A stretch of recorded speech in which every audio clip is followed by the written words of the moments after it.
Bismillah, wassalatu wassalam ala Rasulillah.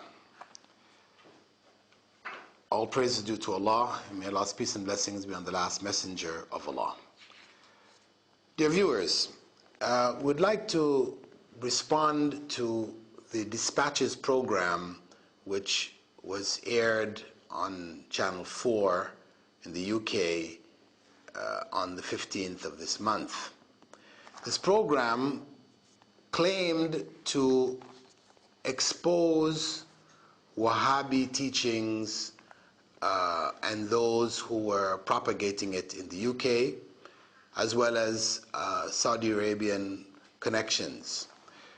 Unfortunately, this program was a very irresponsible effort, and I'm sure it has done much more harm than good. Unfortunately, the material was biased and wasn't presented fairly, both sides being heard. At any rate, the section of the program which concerns me particularly is a quote which I made with regards to Prophet Muhammad's marriage to Aisha before the age of puberty, as being the defining parameters for marriage in Islam. This reality is something which no Muslim in his or her right mind can deny. However, this statement which I made was specifically in regards to attacks which were made on the Prophet's person for having married a person prior to puberty. Actually, what I clarified was that marriage to young people was something normal 1,400 years ago. And in fact, what happened was that the Prophet in his marriage defined for the generations to come where were the limits, what were the principles regarding marriage and age. His marriage defined the distinction between the child and the adult as puberty, because though he married Aisha before she reached puberty, she did not come to live with him until after puberty. This was at the age of 9. Puberty at the age of 9 was not uncommon. It's quite common in Arabia. Now, I spoke about this with regards to the other option, the option which is followed currently in Western society, in Europe, where certain ages have been fixed, not in accordance with the natural transitions in a woman's life or a man's life, but numbers fixed by tradition or custom through debate, but really having no clear principles, and which is why they vary from country to country.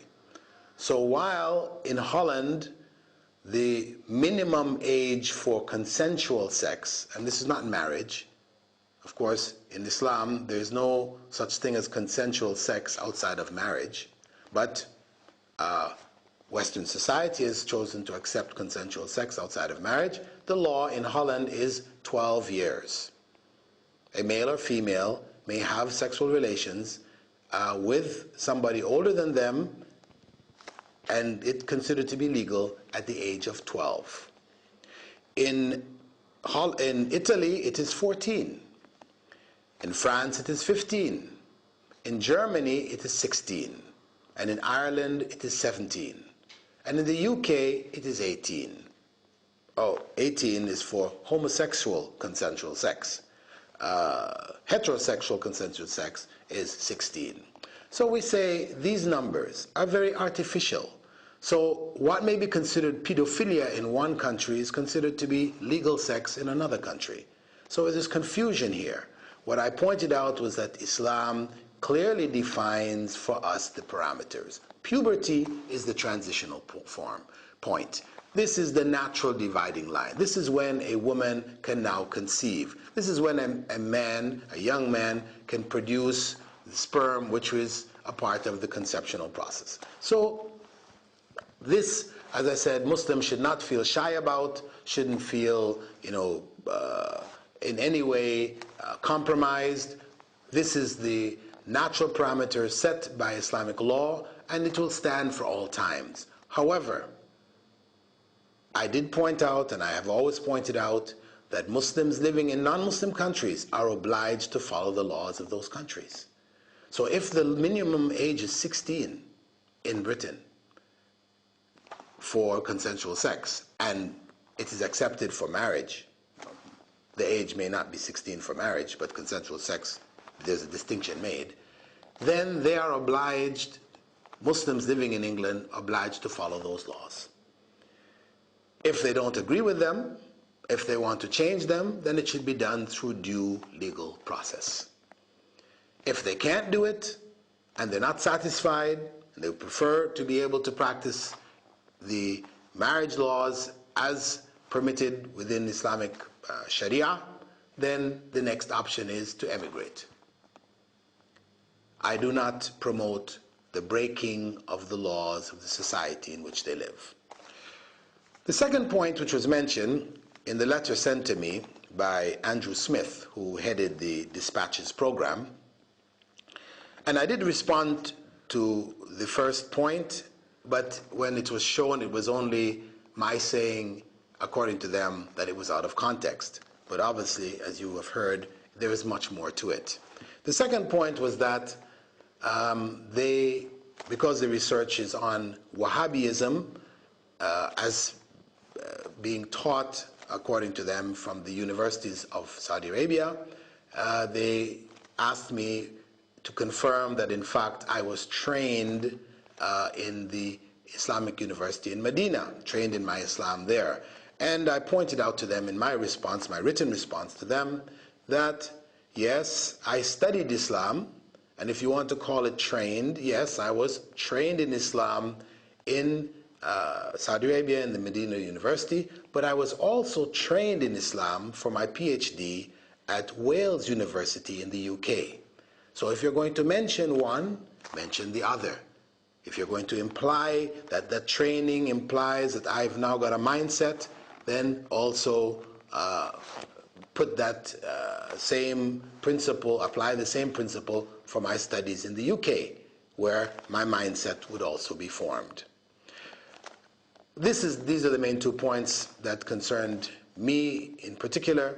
As I said in the very beginning, the program was a great disappointment.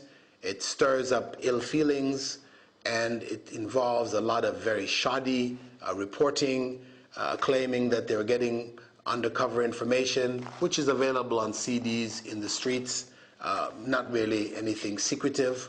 And I would advise the channel, if it really wants to get to the bottom of it, to bring those who are supposed to be the propagators of Wahhabism, sit them down, hear their views, then challenge those views, and give people a two-sided picture of the story.